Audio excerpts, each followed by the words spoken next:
Action. Welcome, friends. Thank you for tuning in to the Optimal Health Program today. Sorry for the delay.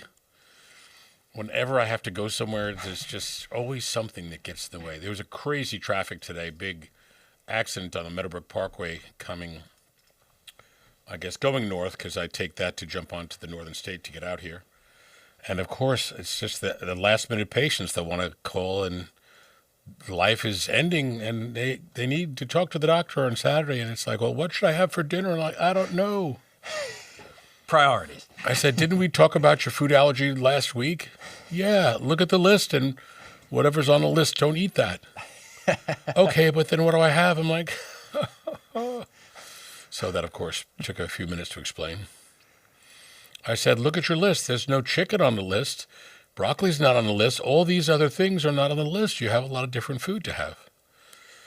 So, it's like kind of like walking down off the ledge, you know? Made everyone nervous. Everyone's like, is there a show today? Yeah, there's a show. Always a show. There is a show, yes. Sorry for the delay, as I say. We're going to cover a lot of great topics and be taking your questions and your comments like we usually do, and we love to do, of course. Garden City phone number, 516-794-0404. Website, drcalapai.com. We would love for you to follow us on Instagram and Facebook. What's the Instagram thing? Instagram, Dr. Chris Calapai. Okay. Let me confirm there. Yeah, Dr. Chris Calapai, and on YouTube, the Optimal Health Program. Cool. Follow us there. And Rumble, of course, and LFA, our favorite people. Oh, yeah. Favorite station. They already got questions for you, Doc. They're Really? ready to rock. Look at these people. They are ready. They're on point. Okay, let's start with some questions. Hello, Dr. Calapai. Do you know how prevalent the MTHFR gene mutation is and what symptoms this would cause? That's a great question. And patients ask that because they've heard about it. They're not sure. What's this? What's that? They call it the MT mother blank or blank gene. You know, of course, they want to make a joke about it. But reality is I probably see 60, 70% of my patients don't convert B12 and don't methylate. So the methyl tetrahydrofolate reductase enzyme is the thing that allows regular B12, hydroxycobalamin or cyanocobalamin to convert into methyl B12, the usable form. It's like having the wrong key. You can't get into your house because you don't have the right key. But if you have the right key, you get in, you do your thing, you're good. So, yeah, probably 60%, maybe more, because we test for that all the time, and we see that people aren't converting well. And then we give them methyl B12 shots, and when we go over their blood work in the office, we give them a shot, sub-Q. And we tell them, if you're going to be here for 10 or 15 minutes, just tell us how you feel. And invariably, they say, wow, I feel better, I have more energy. And then some people will take it themselves, obviously do it at home twice a week. Some people start 3 times a week, then go to twice a week, then once a week. Depends upon how well they're doing with it. So that's pretty common. One of the more common things we see.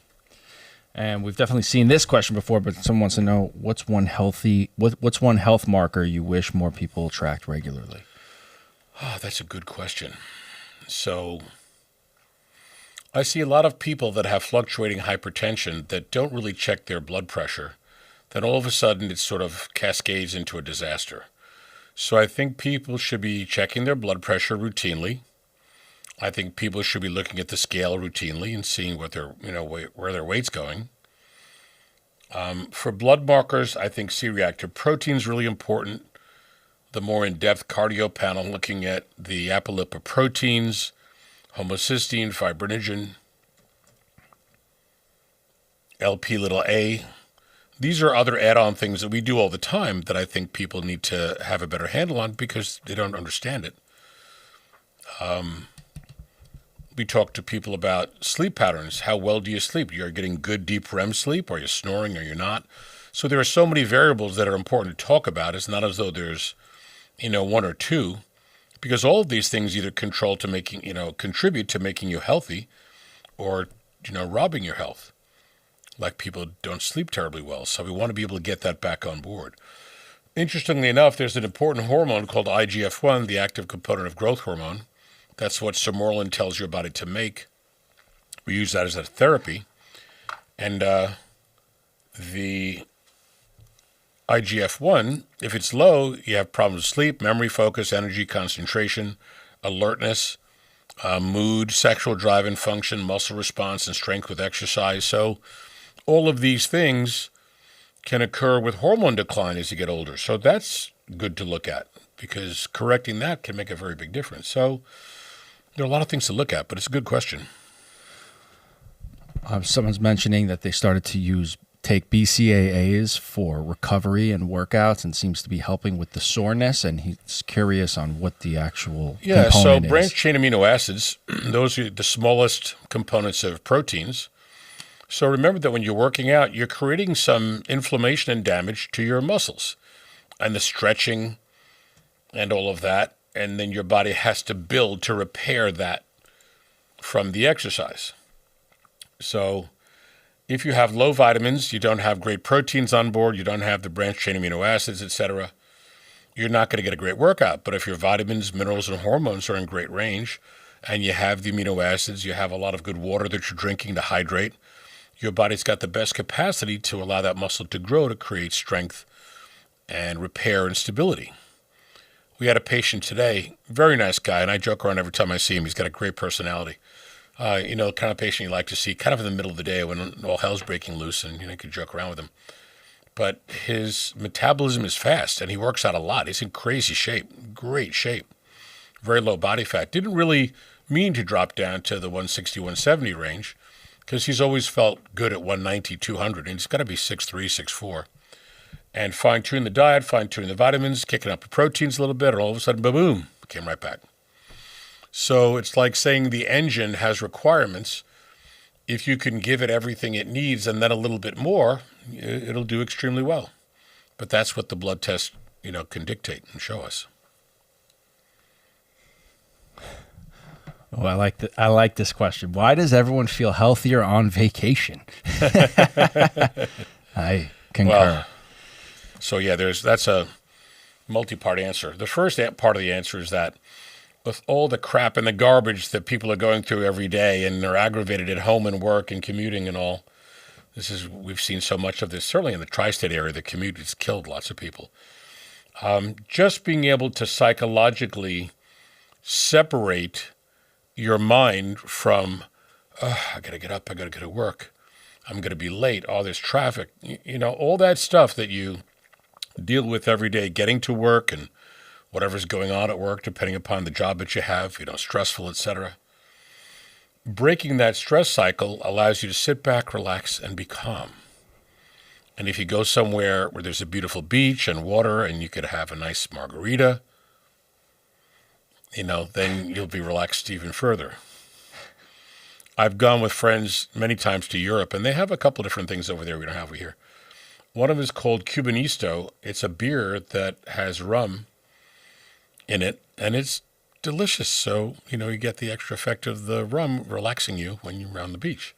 Another's called Desperado, and it's tequila, but, with beer. So, yeah, there are a lot of ways to relax. I just think of, and I tell people every day, when you're stressed out, sort of step back, take a deep breath, close your eyes, of course, if you're not operating heavy machinery. Close your eyes, sit down in a chair, relax, and just dream of your favorite place to be and how relaxing and calm it is, and just allow your brain to keep thinking and ruminating over this beautiful scene so that you're calming your body down, your blood pressure comes down, your pulse comes down. If you do it every day, a couple of times a day, then you're actually creating a great outcome.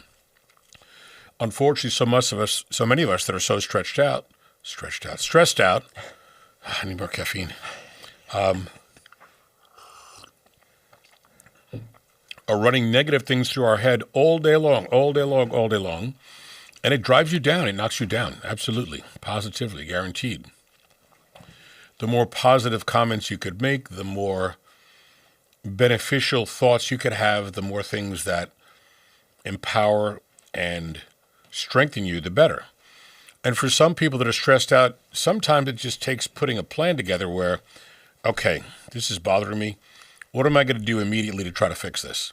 What am I going to do, intermediate term to fix it, and what am I going to do long term to fix it? So if you have a plan in place, it just makes it a lot easier to deal with. You're putting things in a compartment, and you go chip at it a little bit, and you come back, and you go chip at it a little bit more. It just makes a great deal of sense.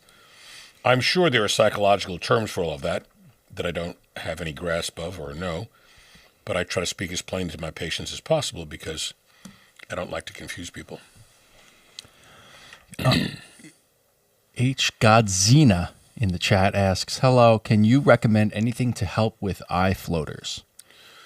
So the question would be, some people have actual degeneration of the membrane in the eyes, which can start to make it seem like you're losing vision, but it's almost like a little veil comes across the visual field. Other people have told me this a lot, and I know that it's a little bit different. Sometimes when they're looking, they see like a little film where squiggles come across the eye. That's on the outside of your eye. And that could be any number of things, little particles of dust, tiny little hairs, etc.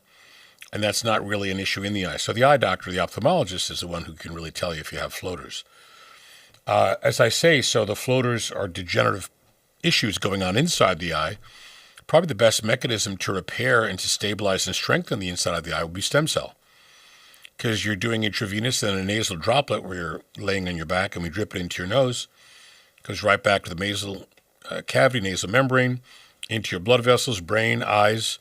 Helps to stabilize and decrease macular degeneration. We've used it for diabetic retinopathy. We're doing a little bit of research, literature search on glaucoma with stem cells. So, I'm looking at every area where there's degeneration going on to see the application for the stem, because it really is the answer to so many of these issues.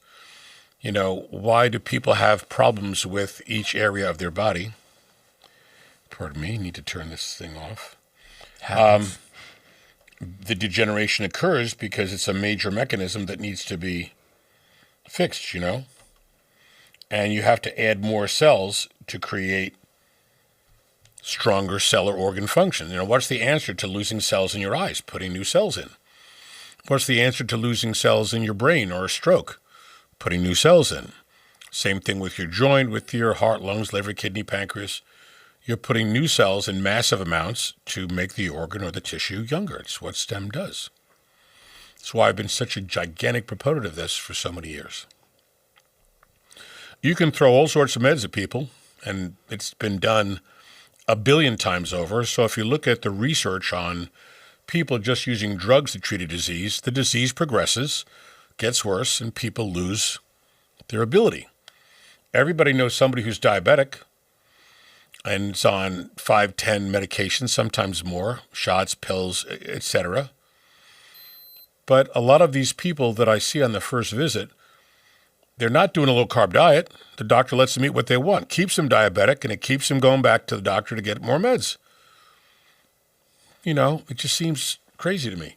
So if we can do a comprehensive mechanism, low-carb diet, some walking every day, half hour to 45 minutes, indoor bike, outdoor bike, whatever, yoga, Pilates, weight training, elliptical, anything, just keep changing it up. If we correct hormone decline, and then we get your body to make brand new cells in your pancreas that make insulin, that's what stem cells do. So the entire picture, can change radically. It's funny, you hear things in mainstream medicine, we think there's some benefit for stem cell therapy for diabetes. I'm like, I've been doing it for well over 15 years, I think. So they're just so far behind. And, and trust me, sooner or later, they got to figure out how to, try to capture stem cells for themselves. So that's what most people do. Behind the eight ball, these ones. Yep. Charlie in the chat wants to know, any suggestions for Lyme disease treatment? Ooh, good question. It is tis the season. A multifactorial answer. So be aware of the ticks and bugs in your yard and your home. Be aware of your pets, dogs and cats. Have them brushed nicely and, look into their coat for the bugs, because that's how they frequently can get into your house or get on your bed if you let your dog sleep on your bed. In 1977, the disease was, quote, named, and Lyme, Connecticut was the place where they found tons and tons and thousands of people with all these weird symptoms. There were initially joint symptoms, then they found neurologic symptoms. So it's a massive masquerade, which means that a lot of doctors will see many symptoms and not even think to test for Lyme. So in the past, because we didn't know as much as we know now, like everything else in the world, doctors were testing from the big labs a Lyme ELISA test, which looked at 2 antibodies, which was never a great test. Sometimes it's positive, sometimes it's negative. They have a lot of false negatives, which means you're positive, but the test couldn't tell you. Then the Western blot was created, where you're looking at 15 bands, BANDS, of IgG, IgM antibodies, much more accurate. You need to have 5 bands on one and 2 or 3 bands on the other. Not everybody had every band, so some people were not treated because they didn't have the 5 and the 2 or the 3. I've always treated the people that have had a couple here or there, and it's a clinical diagnosis, not just a blood test, and have done well. So over many years, and our wonderful friend, Dr. Joe Borscano, who's the greatest Lyme doctor that's ever lived, and the most knowledgeable person about Lyme that I've ever seen or even heard of, has friend of the show, discussed, big friend of the show, and I got to have him back on the air now too, because it's in perfect timing, that there are many other Lyme organisms that exist that traditionally doctors don't know about. And I have a list. I wrote down all the different, I think there are 15 different names. I'm not talking about other creatures that are cofactors. I'm talking about the different Lyme strains that are all over the country. So Miyamoto, Japonicum, there's so many different variations of the Lyme that exist. You can't just test the older blood test, which only gave you the Borrelia burgdorferi, that one initial bug, because there are so many others. Now, in a perfect world, if you send your blood work out to IGeneX, which is this great lab in California, here it is. Borrelia burgdorferi, Sensistrata, Borrelia magoni, Americana, Bavensis, Lusitania, like the ship apparently, Spielmani, after some doctor's name, Benetti, Andersoni, Japonica. So there's a long list of different bugs you have to test for that are Lyme and not the cofactors like Babesia, Bartonella-like organisms, a wide range of different things that come along with the Lyme bug in probably 30 to 40% of cases. So there are other creatures that are just hopping on the bandwagon. If you don't test for them, you'll never find them. So we have to be super thorough with that. So typically, even when patients, come in for a consult and we sit down and we discuss everything and explain the blood test, we do the big blood test, do the separate blood test out to IGeneX, I'll start them on vitamin C IVs because that helps to quadruple your killer cells. People feel good with that. It kind of activates your body. It's great for binding free radicals and shutting down the inflammatory cascade.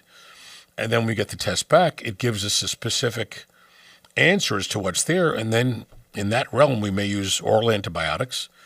If it's early enough, if we think it's more late stage, then we may use intravenous antibiotics. But we always have the vitamins on board, both orally and intravenously. So a lot to be said for that. And then, if that's not bad enough, there are terms being used that sometimes people don't think that they're really significant medical terms. And there are things that can envelop the Lyme creature, or the Lyme creature could get inside your cells, avoid your immune system, and now you don't see the test turning positive. So sometimes you have to test it a few times.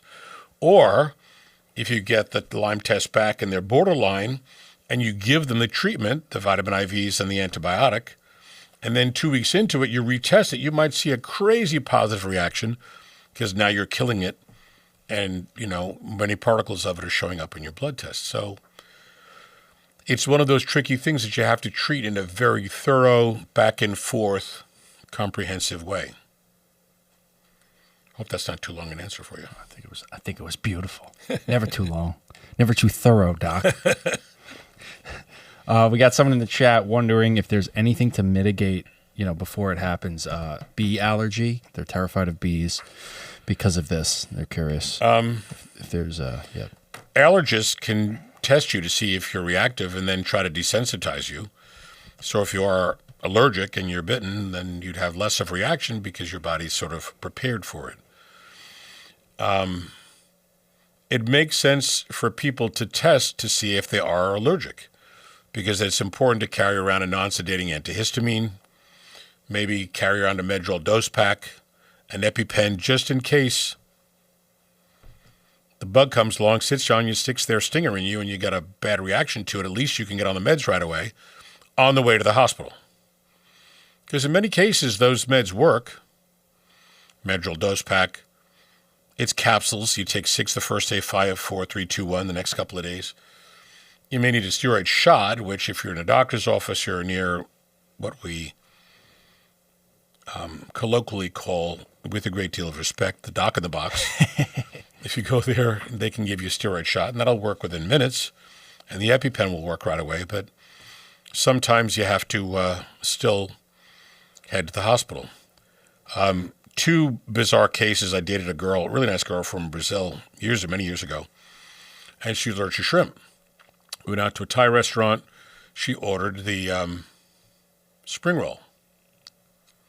Didn't really look closely enough, or didn't realize that shrimp means shrimp. I think it's different in Brazilian or Portuguese. So she didn't see the Portuguese word, and she's loving this egg roll. All of a sudden, her face gets red, blotched. I'm like, oh, no. Luckily, I eat fast, and I was almost done with my meal. And also, luckily, next door to the restaurant, which was in Woodbury, is a great pharmacy. I run her into the pharmacy. I said I need Medrol dose pack, a shot of the steroid, an antihistamine. So we got her all set up. And then we went to the hospital. And she got an IV, and she felt better. So it was pretty crazy. Yeah, that could have been bad. Yeah. Another time I'm out with my friend Pete. And his girlfriend at the time had allergy to nuts. And what does she order with her pasta? Pesto. And she's like, I don't feel good. I'm like, you have any allergies? Yeah, but just to nuts. I'm like, what do you think is in the pesto? She's an Italian girl. I mean, shouldn't you know that it's pignoli? So, of course, we had a similar issue. We had to go get EpiPen. I stuck her in the thigh, and then we brought her to the hospital. Ay. It's funny because I've developed an allergy to walnuts, which I love walnuts. They're my favorite nut. I love the cookies. I love everything with walnuts. So, they're great. And sauces, whatever. Good for you too. Yeah. So this has gotten worse and worse for me. My throat's gotten worse when I get the reaction, so I stay far away. Yeah. And one day there's an event at my in-laws, and I forget what it was, but my wife picks up a bunch of salads, chicken salads, and I love a good Waldorf chicken salad. Who doesn't? It's my favorite, but I can't have one with walnuts anymore. Right. So she goes, Frank, you're going to love it. I got a Waldorf chicken salad, no nuts. Grapes, yeah. Let's go. Great. So I'm at the house. I'm like, oh, the chicken salad. Let's go. Take a chip, start eating it, and immediately I'm like, what just happened? My wife's trying to kill me. And then it hits, and then, I'm running up to my wife. She knows immediately. They're grabbing Benadryl from me. And then they quickly realize that my wife's sister also brought us chicken salad. Oh. And they put that one out. And... the one with the classic, walnuts. The classic mix-up.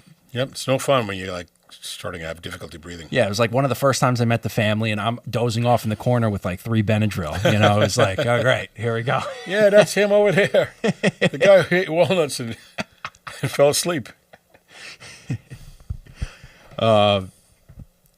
Different topic, but got a question. What's the most understood thing about cholesterol? I've been seeing a lot of that around. The misunderstood thing? Yes. So cholesterol is not the only thing that causes plaque. That's probably the biggest misunderstood thing. And doctors, whenever they see a cholesterol, they run to jump all over it, throw meds all over the place.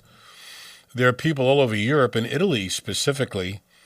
Northern Italy, there's a town where everybody has got a very high cholesterol but no plaque, and no one dies of plaque progression or atherosclerosis. And they live to all really old ages. So I think there are 50 things that cause plaque. So they're all independent, so they can contribute to the plaque. And yes, high cholesterol, high triglycerides, high LDL, the small LDL is the bad one, high homocysteine, fibrinogen, C-reactive protein. Each of these things, heavy metals, can cause damage because heavy metals bind to the LDL to become a foam cell, which can become plaque. The list goes on and on and on. Viruses can contribute to plaque, like Epstein-Barr is known to inflame the lining of the blood vessel wall in your coronaries. That can happen. And then that rough area, now everything that goes by, that pumps by through the blood, can get stuck on that. So plaque is incurred based upon that. Then there's the breakdown of the ApoB, ApoA, LP little a. All of these things tell you the whole picture as opposed to just looking at one thing. And I know a lot of people that have high cholesterol but have completely clear blood vessels. And now there's this movement of saying, hey, people that have high cholesterol, sometimes those are the people that live the longest. So we're looking at research in a different way instead of what's been forced upon us by a myriad of by a group, a joined group of people that expect us to want to be on medications for everything. Any new updates on artificial sweeteners? I remember back in the day when stevia came into the limelight and everyone said it was horrible, but I'm just curious, has there been any progression? There's an article we spoke about sweeteners creating more problems and issues with your brain function, memory, focus, concentration. Also ultra-processed foods, which have a lot of these things in them because they try to make them taste sweet. I think you want to get away from having a sweet tooth, and the artificial sweeteners make you keep wanting sweet. So I think they're probably still bad and have continued to be bad all the time. Anything that the food companies make, which is artificial, is really bad for you. Any natural things are really good for you. Sulfites in wine, a lot of people are allergic to them, so they go out and they buy wine free of the sulfites. I've said this a million times. I go to Moolah Farms to get meat and chicken because it's organic, it's pure, no chemicals, it's completely controlled. And the eggs and everything else and the yogurt, all that, the milk is just without any chemicals or preservatives. So that's what I'd rather eat as opposed to something in a supermarket that's got 75 chemicals in the meat. So there's a lot that's put into food that's bad. I mean, look at Europe. They've banned, 15 ingredients that we've kept in the food. And thank God RFK Jr. is getting those things out of the picture. Colorings, dyes, all that stuff. And every time I look, there's a new study coming out about, this chemical is in food. You've heard that glyphosate is in tons of food because it's all over the place. They spray it to kill weeds, and whatever crops some mass producers are growing may have glyphosate in it. So you got to read some of this. Look up glyphosate contamination in ordinary foods. You'd be surprised. And any ideas on how I could avoid hitting a energy wall in the afternoon? Absolutely. Great question. The first thing that comes to mind, and a lot of people have this. I'm going to say 80% of people, maybe more, have this. If you're eating carb in lunchtime and your blood sugar goes up from eating the carb, it could be bread with a sandwich, pizza, pasta, or whatever. That high blood sugar tells your body, hey, it's going up too high. You make a lot of insulin, you dump your sugar, and now you're tired.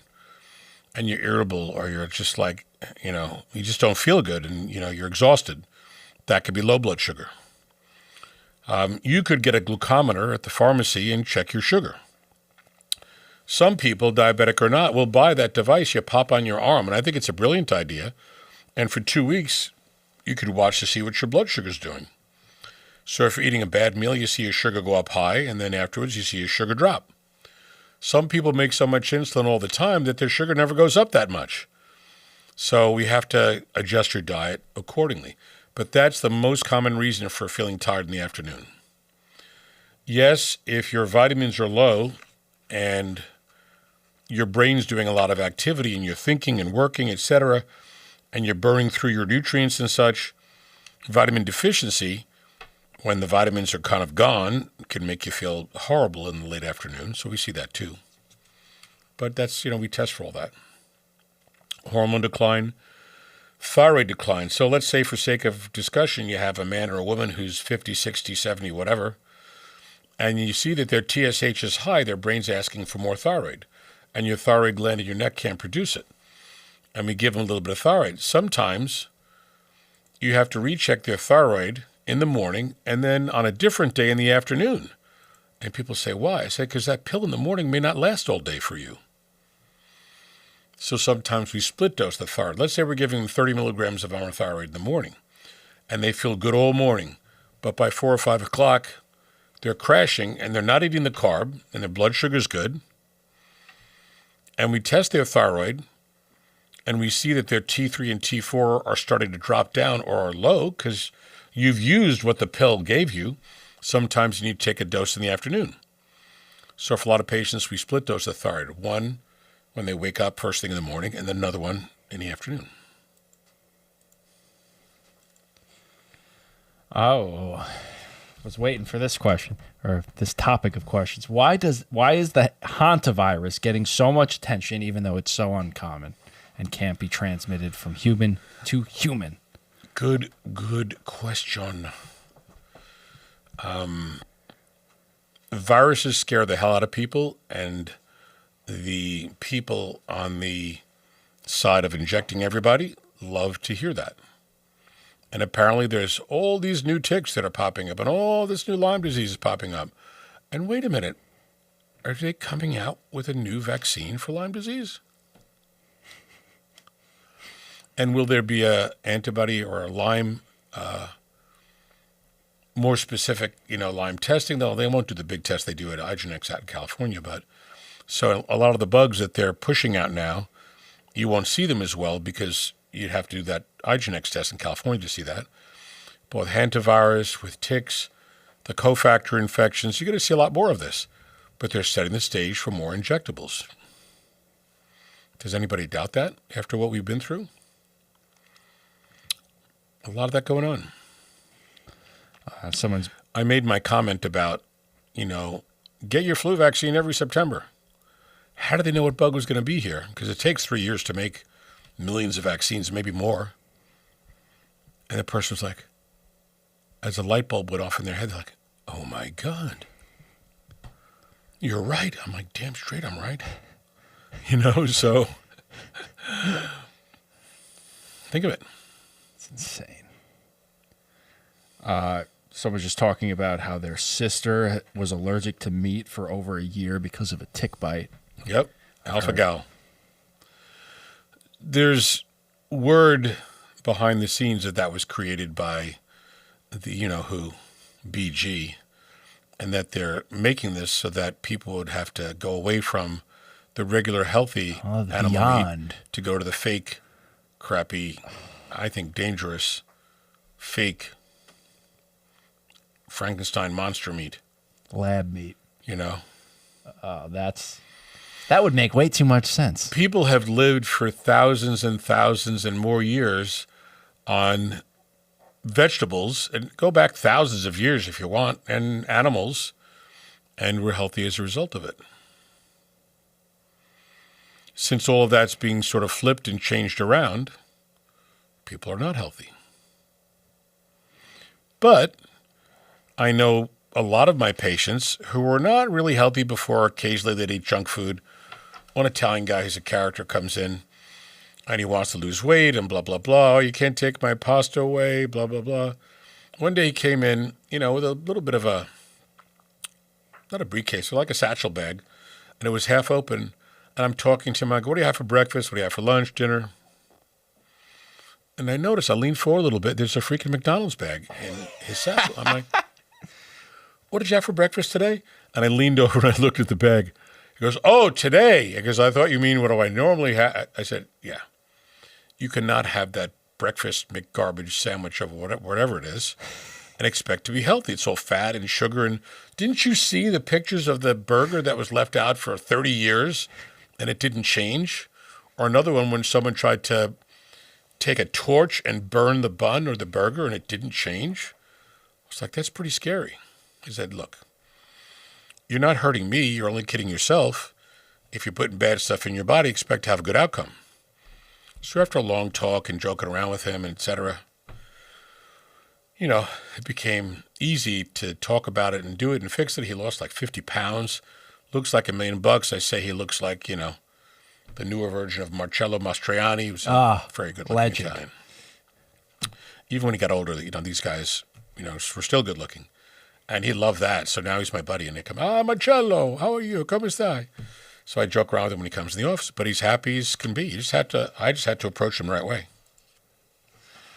I got to say, I don't smoke, but when I see a picture of Marcello, I just think, I think I want a cigarette. He makes it look so cool. These people back in the day, all of Hollywood were smokers. A lot of them died young. Nat King Cole smoked like crazy because he thought it made his voice sound deeper, and I imagine it did on the way to throat cancer. Yes, your voice will become deeper on the way to throat cancer. Sad. But a lot of them died young.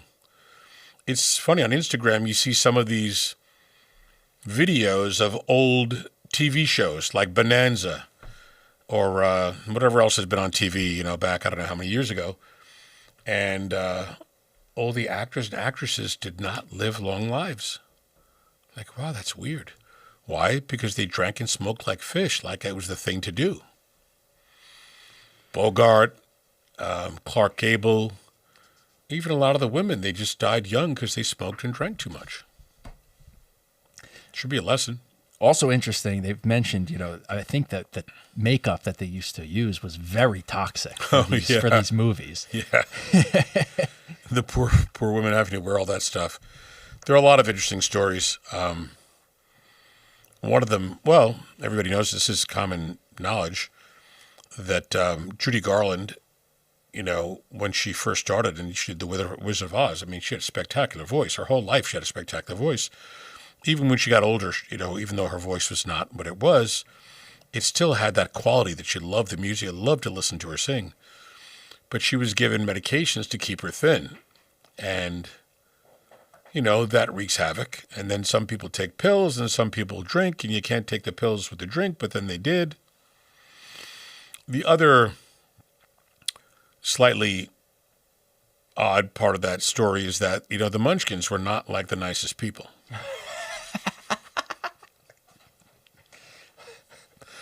If anybody out there has heard this story, you can support me on this. I'm curious. Yeah, they were like crazy little horny goats, apparently. It's funny. You can look it up online because I've seen this on TV programs talking about behind the scenes on some of these movies. But apparently they kept running around trying to pinch her butt and that sort of thing. Not that she wasn't a charming enough young lady to warrant men's attention, but not that. That is so funny. That's great. Oh, there are crazy stories. And I know people that know all that info because they worked in the business for a long time. There was a time when John Barrymore, a famous actor, died. And they had him in the funeral home, and they're going to do the wake for him the next couple of days.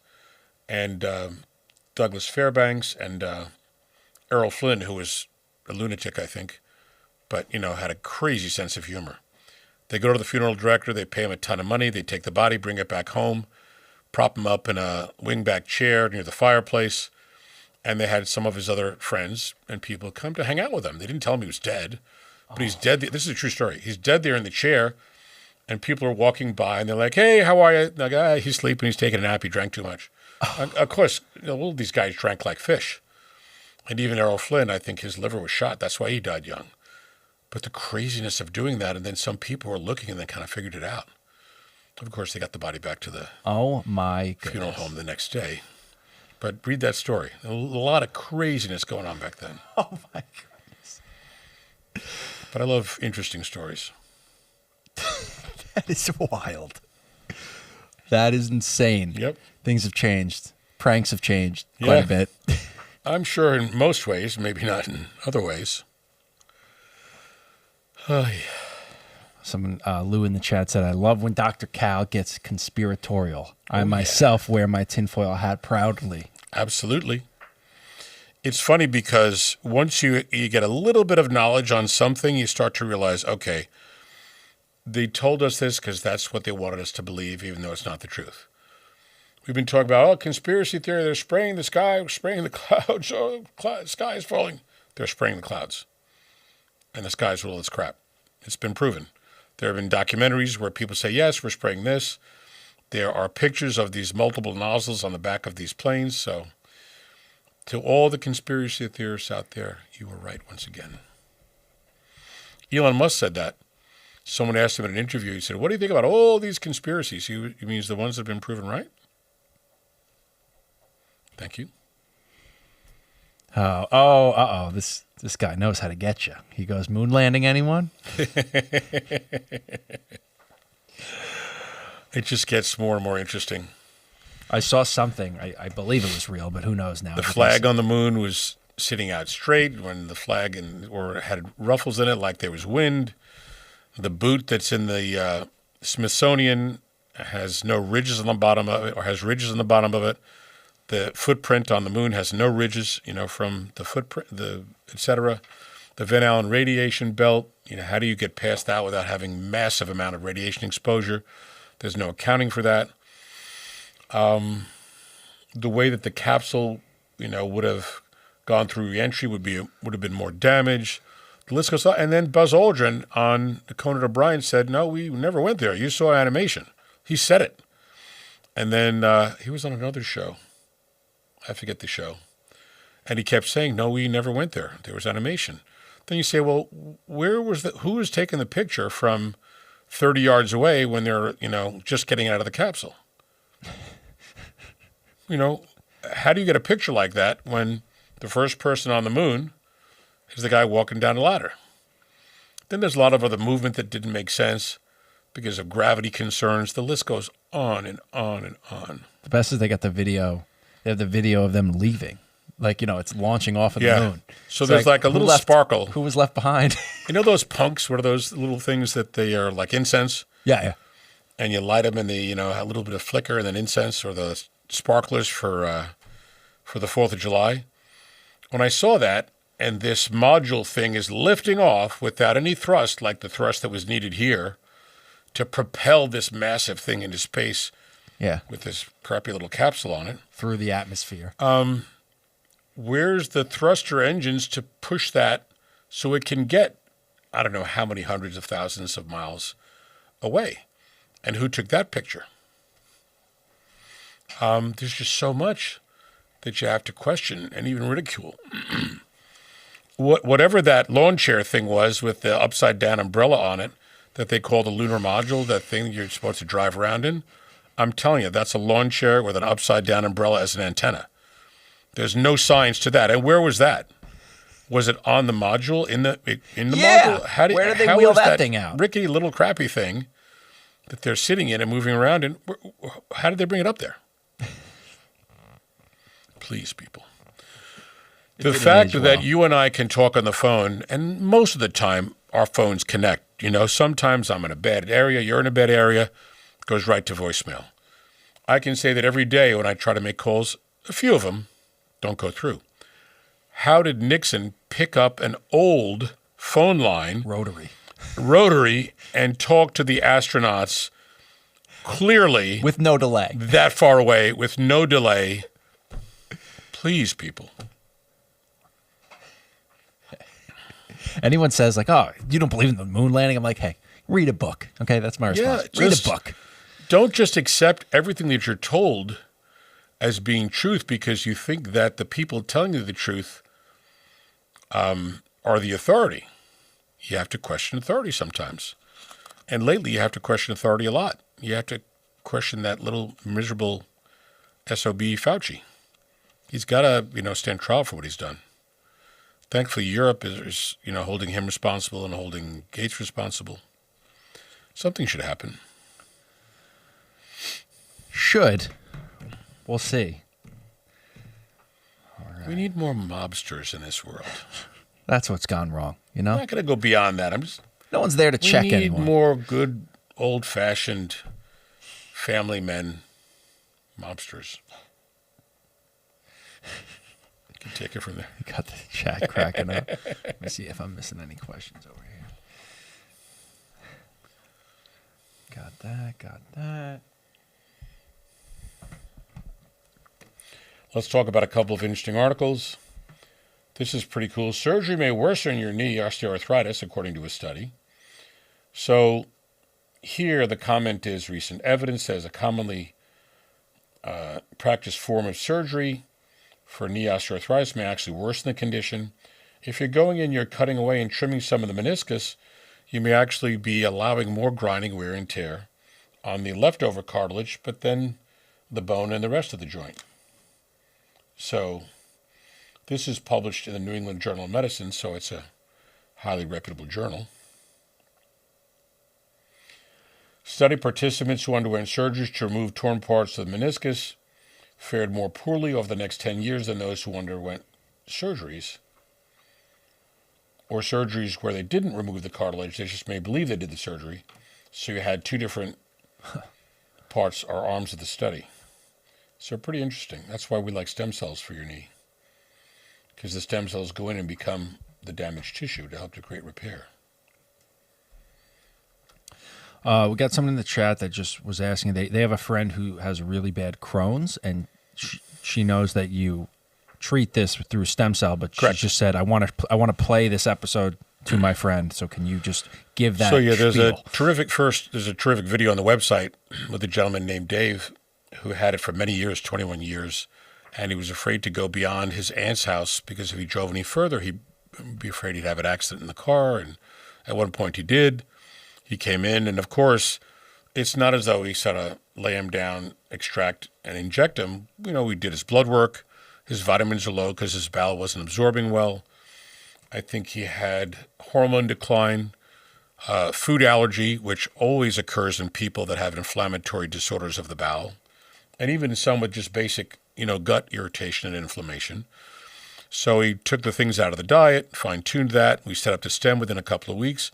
He felt a little better on the diet because when you get rid of carbs, and the sugar that can feed the gut or creatures there, it'll make it worse. And then when we did the stem, he says within a day or a day and a half, he had the first normal bowel movement in 20 years. And he literally says that on the video. And he's been great ever since. He came in for second treatment a few years later, but he's like $1 million. And now his ability to go and do anything, to travel, his life is back. And he knows if he has a little bit too much carb, or he has a little bit too much wine or alcohol, he starts to feel a little irritated, but then he holds back and he's fine. So strange but true. But it shouldn't be hard to believe because your body's repairing itself. That's what the body has always meant to do. We're just giving it this massive boost of cells to create that repair. This should be on every street corner of every town in the country, and learn about this because you're using your body to fix yourself. The other really good comment to make too is today is 7 years to the day that Tom, our buddy from Canada, with the suicide cluster headaches, has been completely free of headaches. I saw that on Instagram. One stem cell treatment, 7 years later, he is completely free of headaches. And he always, every year he calls me, hey, this is the anniversary, so we spoke today. He's such a nice guy. He's friends with Mike, who's Bubbles on the Canadian comedy troupe. What the heck is her name? Was that the little, wait, no. I forgot their name. I'll think of it. But yeah, he's friends with Bubbles. And put us together. We set it up, did it, and he's Trailer Park Boys. He's been happy as can be, and we interviewed him a second time here on the podcast, and he showed pictures of the brain surgery that they did on him, which did nothing. But I guess, if you're at a big institution, you got some power, you can do the brain surgery. That may not work, and there's no issue with that. Sad. Wild. So wild. Debbie in the chat said, how can I get an appointment? I called the office and filled out the form online. Awesome. So you could either email or leave your phone number with the office or even leave it with Frankie here. And Mondays, the staff is back in the office doing paperwork and getting ready for the week, and I'll make sure they call you and we'll get you all set up. Beautiful. What else? A bunch here. Now, all of a sudden, my mom is terrified of mouse droppings. She's looking all over the house because of this stupid hantavirus. I'm done with this media push. Thoughts? I mean, I'm not saying that you shouldn't have somebody come over and check around your house, and if you have mice or cockroaches or any of the other things that you don't want in your house, that you should put up some of these things and ward off ants and whatever, or test to see for mice and appropriately treat them, But I wouldn't worry that every door you open and everywhere you go, you're going to be hit with this virus.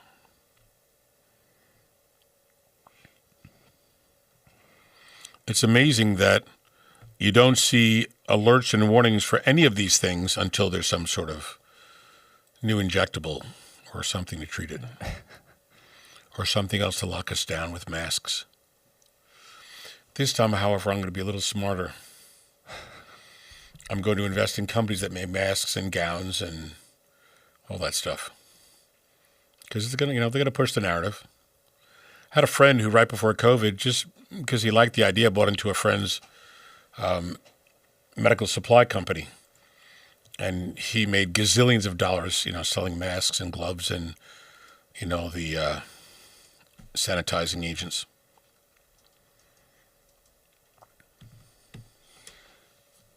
Just responding to a couple people in the chat.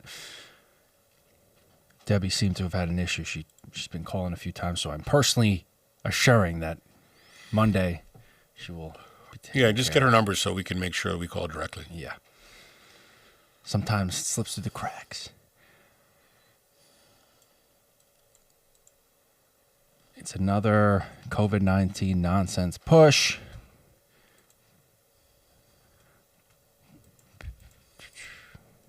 Up to date there. Just want to make sure I'm not missing my YouTube people. Yep. Even though, we're Rumble peeps. people. I got a Rumble tattoo, all right? Can't tell you where. Why does exercise seem to help mental clarity so much? So the very simple mechanism of exercise, even if we talk about a walk, bike ride, anything, weights, you're pushing blood throughout your entire body. And in that blood, you're going to push more oxygen. You're breathing faster, deeper. So more oxygen is being delivered to your entire body, your organs, and including your brain. So your brain does better with lots of oxygen. But you're also pushing around vitamins, minerals, hormones. If your levels are all great based upon the fact that we've done your test and we've corrected your vitamins, minerals, and hormones, the exercise becomes spectacular because it's rejuvenating your body. It's sort of flushing away waste products of metabolism from your cells and creating a great ability. Now, if you want to get really down and dirty into this, free radicals are cells, tissues, and they will grab a healthy electron from your tissue to neutralize its charge. It just oxidizes that tissue. So free radicals, if they're pulling bricks out of a wall, the wall will crumble, cells die. So if you can block free radicals, that also shuts down inflammation and damage to cells and cell death, apoptosis. Exercise brings the vitamins, minerals, and hormones and helps to stop that process. So antioxidant vitamins are so important because they stop oxidation. So that's another cellular component. You're producing endorphins when you exercise. So there's a long list of benefits from doing the exercise. It's a good question. What would you test for to see if there is a physical cause for anxiety and depression?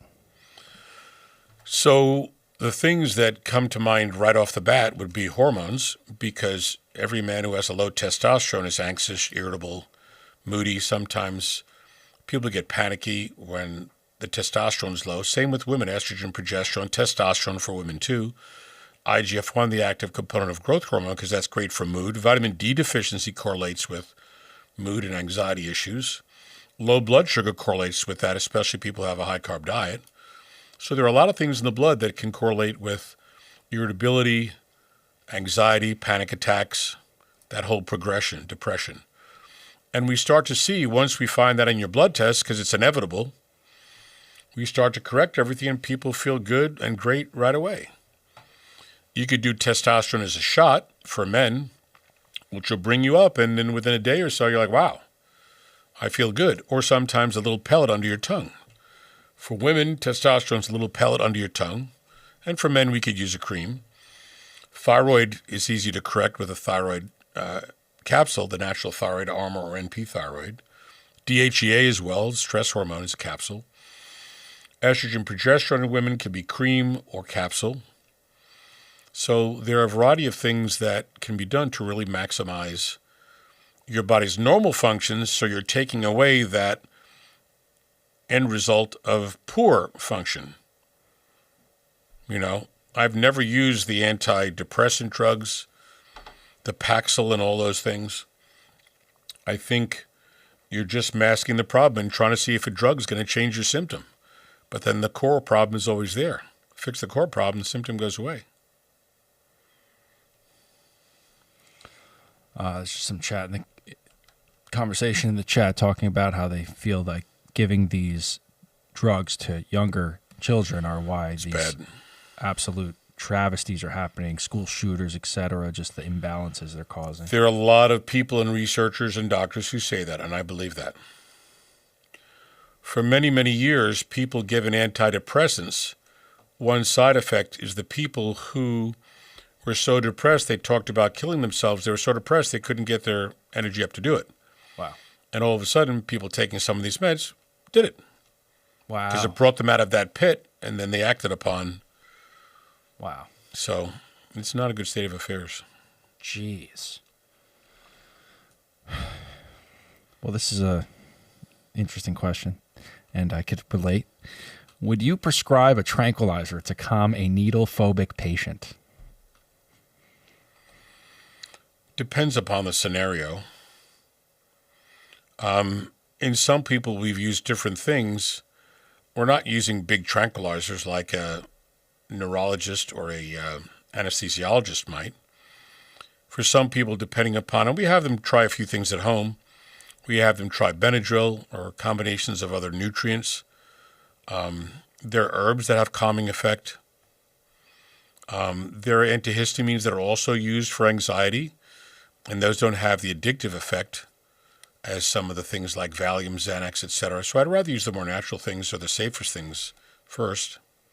Oh, this is a follow-up. So this just said, I would love to have my daughter have your comprehensive blood work done, but it is severely needle phobic. So for her. We would have to, if we did a consult and we kind of went over, or even a telehealth consult, we could even discuss some of the things you could try to use so that, you know, maybe the natural things could calm her down.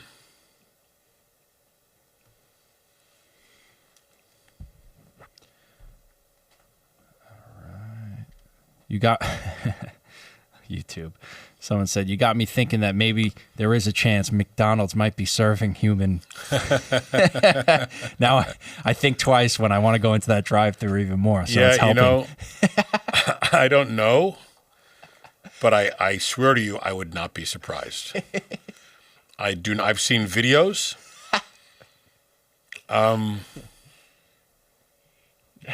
I would not be surprised, given the state of everything else that's gone on, that's horrendous and illegal and unconscionable. I would not be surprised. Neither would I.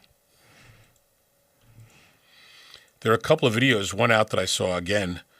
There's an interview with Stanley Plotkin, a doctor who's like the father of vaccines, talking about how there was no real research and blah, blah, blah, and they knew the side effects and blah, blah, blah. And now researchers are looking very closely at SIDS, and those kids who died of sudden infant death syndrome, many of them, 70-some-odd% of them, occurred after having an injectable within a few days to a week after. So, and again, there's no SIDS in the Amish population. No childhood diseases, no autism, none. Yet we still keep thinking, oh, there's got to be a cause. It can't be the thing that the drug companies are making all this money off of. They would never do that to us. From their yachts. Yeah. That deposition with Plotkin is a fabulous watch. So Yeah. that's what you're talking about. Wow. Everybody should watch it.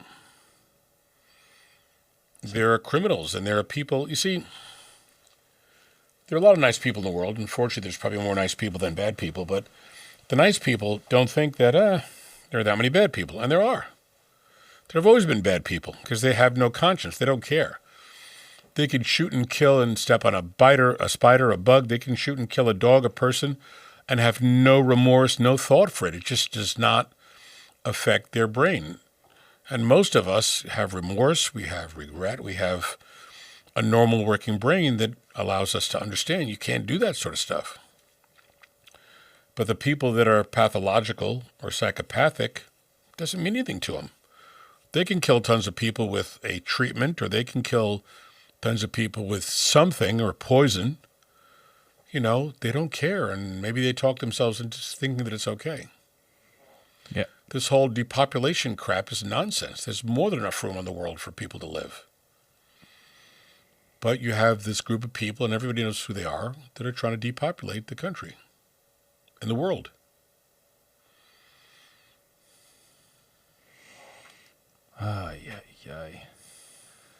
I just thank you for answering my questions. My husband Lou had his IV vitamin C this morning. Good. Love it. It's good stuff. I mean, when we first started doing it 40 years ago, because I met with the doctor, negotiated with him, took over his practice, and I saw all the different people and the benefits and everybody who loved it. I'm like, wow, this is phenomenal. You know, before having the knowledge base that I have now and learning about this, which was my crusade to learn as much as I could, I started seeing the benefits. That's why we do all these things, because they work so well. Just back to what you were just saying about these evil people. I've seen this saying, but it is great. They're not smarter than you that they have all this money. They're just evil. Right. It's so true. It's very true. It's very true. There are people who don't care, and they want power and control, and they want people to revere them, you know, and they want people to do what they want them to do. Just bad. It's brutal. If stress burns calories, why doesn't anyone get fit from working too much? It's hard to say, but sometimes people work too much, don't do the exercise, and will eat anything that comes near them. So, because when you're hungry and you see an Entenmann's crumb cake, you might eat that whole cake because you know how good it tastes, and you know that's a comfort food since when you were a kid. I mean, Entenmann's has been around for like 100 years or something, right? I'm not saying you could never have it, but got to be judicious. As soon as you start to get hungry, drink a lot of water, go out for a run, do something so it changes your desire to eat the bad stuff, and then you can kind of eat only the good stuff. If I see one of those Entenmann's, like the 3 flavored donuts, it's the powdered, the plain, and the cinnamon. Yeah. The self-control is like, I may as well be a crackhead. You know, when we were younger and years ago, nobody really thought about, is a bundt cake bad, or is pound cake bad, or is cereal or this or that bad? And the advertising for all of that said it was good. I can tell you every Italian friend that I had, their mother was sort of around the house in an apron, because that's what they wore, a house coat or a house dress. And then when people came over, that bundt cake, whatever cake they had, crumb cake, pound cake, was just there, ready for the guests that came over. You know, you ring the doorbell, who's here? Everybody was excited. Sebastian Maniscalco does a very funny bit about years ago compared to today. Years ago, people came over your house, you had the cake ready, they put on a big pot of coffee, or as we did in our family, you have this 100-cup coffee urn, and, you just make the coffee, and everybody would sit around, and it was great, and sing and joke around, and then people never left. They'd leave late because they loved hanging around. Today, someone rings the doorbell, you close the lights, everybody hides, and you don't want to see who it is, and you're scared of anybody ringing your doorbell. Who could possibly ring the doorbell at this time? But when I was a kid, it could be anybody. Our neighbors, we had great, great neighbors. A lady that lived 2 houses away from us, one house is in between, Connie, and her husband George, their daughter Marguerite and Georgine were just wonderful people. And I saw Marguerite recently, and I've known her since I was, 3 years old, I guess. And Connie was like the Italian Joan Rivers. She was so funny. Every expression, everything she said was funny.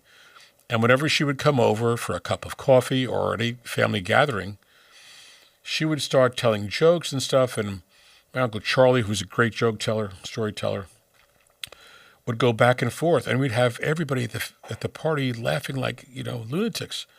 It was great, but it was more friendly back then. Everybody wanted to get together back then, and we did all the time, Things have changed quite a bit. Deb in the chat, if a tick is attached to a dog or a person, when removed, what would be a good thing to spray or apply to the site? Hydrogen peroxide, alcohol, or what? Peroxide's good. I'd put Neosporin on it, Some people put Neosporin on the tick. It kind of suffocates the tick. The tick lets go. You get your tweezer, you take it, you bring it to the doctor, and just see what it is. Oh, I would never be able to wait. There was only one time a tick came on me, and I would not be waiting for this Neosporin. I get the Neo. Get it off of me. Get the tweezers. That reminds me of a funny story. Oh, God. So years ago, we're all at my house, my mom, my dad, and my sisters, and we're raking the front lawn and getting rid of the leaves and all that. And this bird decides to fly like a really young bird, like the one that sometimes you see like falls out of the nest and dies on the ground. Oh, yeah. This little bird was just flying a little bit. It landed on my mom's sweater on the back of her neck, and the bird's fluttering, trying to get its foot or claw, whatever its appendage is, off so she can fly away from my mom. And my mom was running back and forth, with her hands up in the air. We were laughing so hard we couldn't do anything to help her. At one point, the bird gets himself free, but we were in tears. I was literally on the ground in tears. So every now and then I think something funny. And it brings back funny memories. I had a very funny life growing up. Italians. I was always laughing about something. Yeah, I was always laughing about something. We all did. How can I find out if I have poor circulation? So there are good tests to do for that. Sonograms, where you put some gel on your legs and look to see if the blood flow going down to your toes is significant, is strong enough. Some people who lose hair, men, on their lower legs, they don't have good circulation because the hair is not maintained by good blood flow and nutrients. I mean, same thing with women. Men and women that have dry skin going down to their legs, or stasis dermatitis, that rust-colored staining, it means their circulation is affected. You can do carotid tests looking for plaque, echocardiogram looking for movement of the valves and the heart function. So there are a bunch of different tests that could look at that. And it's important for people to do, because you don't know if those things are changing unless you look at it. And they're simple tests. I like this comment. I always used to tell my kids that laughing would make you live longer, but I'm starting to realize that that's probably true. Absolutely true. Absolutely true. All the people that I know that laugh a lot and that are ready to laugh in a minute live longer, because you're not taking life and the aggravation of life as seriously. That's true. I feel like for some people, modern wellness trends sometimes create more anxiety because they're just so fixated. Usually happens after 40, but I have quite a few friends. That's a really good comment, yeah. What else? No, that was it. They just said happens to a lot of their friends after 40. There are two ways to look at this. If it's a logical, realistic trend that's not something stupid and crazy and has no basis, then if you start to do it and you get results, you'll feel good. You'll keep doing it because you're reinforcing the result. Some people say, oh, I tried doing this and it's not working, and they feel more anxious because they tried something that's supposed to work and it's not working. So it's better to learn about your body first and then see what your best options are that work, because we know that, as opposed to trying to do something that may have no bearing on the cause of your problem. If your hormones are low and you jump into these ice bath things because everybody else is jumping into them, you won't get any benefit at all.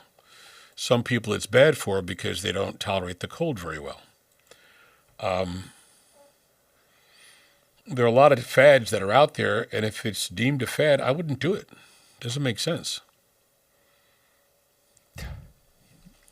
The ice baths, man.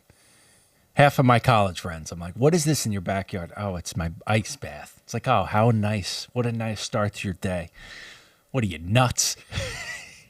People grab onto something and they feel they do that and it's going to create a result. In most cases, it doesn't.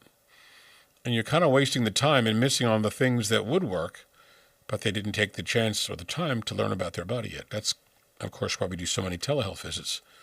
You can be in your home, we chat with you, take your history, etc., send a prescription, get your blood work done, review that over the phone, and just start you on scientifically proven, evidence-based recommendations.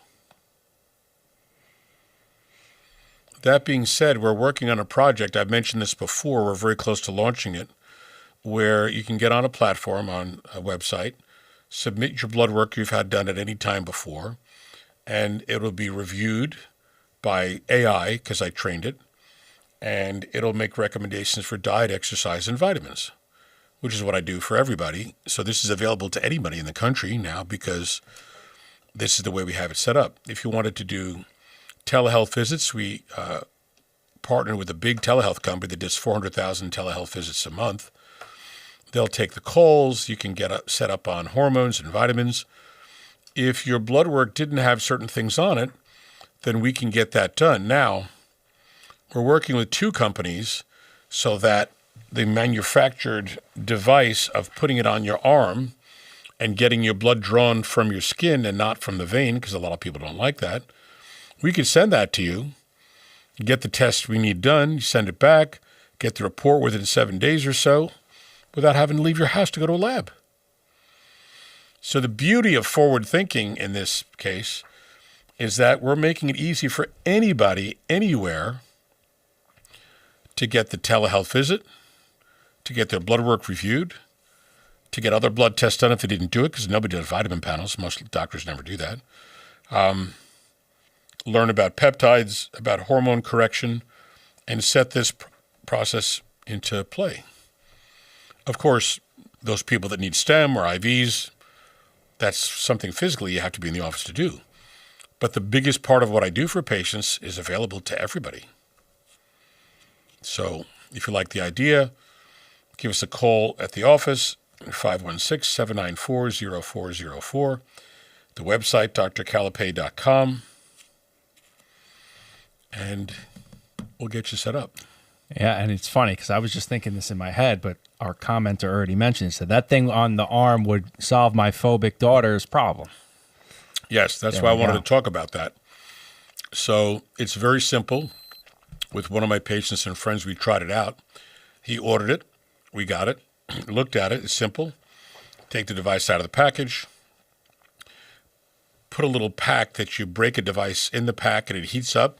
Put it on your arm. Your arm turns a little bit red. Put the device on. Take off the cover cap. Press the button. And you watch the blood go in. Take it off. Put the blood chamber, the cap on. Put it in the mail and send it out. It's that easy. Unreal. Anybody can do it. So we're excited about that.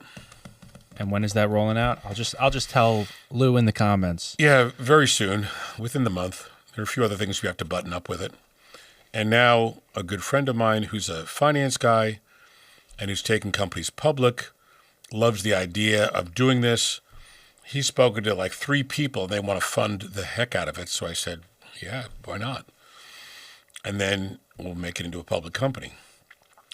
Another friend has a drug that he's using for neuropathy. It's not really a drug, but it's got to go through clinical trial. And we want to raise money for that. So there's a long-term benefit of investing. And the short-term benefit is once you get people to do the blood work review and get on the nutrients, the hormones, the peptides, etc., that creates a mechanism so investors get really excited about that because that's immediate as opposed to a 7-year, clinical trial on a drug that you want to use for neuropathy. So, pretty cool stuff. And honestly, it's bringing really good people together in different areas. Who specializes in coding and AI, who specializes in the finance part of it, with whatever interesting ideas I have, we put it all together. So it'll be good. We'll let people know, and we'll talk about it every week on here. We'll let everybody know when it's ready. Oh, yeah. But why wouldn't you want to get it set up like that and get the device, get the blood work done, recheck the blood in 2-3 months, follow-up visits. You can make whatever follow-up visit frequency you want. There's a lot of really good stuff in this. It's a no-brainer. Yep. So it's very close. We're very close. But we'll keep talking about it and let you guys know. All righty. This is a pretty long show. Yeah. Look at us. A lot of good questions, a lot of thoughtful questions. People using their brain to figure out and understand why they're going through something or what they should do. It's the way it should be. You should, get great advice. And then the best advice is when we have the blood work in front of us and we can tell exactly what your body's doing and fix it. So super duper important. Please go to Instagram, Dr. Chris Calapai, and Facebook. I think it's also Oh, yes. CC Medical. I think so, or Dr. Calapai. And either follow, like, whatever you're supposed to do. That would be fun. And we'll take it from there. Oh, yes, we will. Give us a call, give us a text, and we'll get that patient set up on Monday. Thank you all for listening. God bless you all. Have an amazing weekend.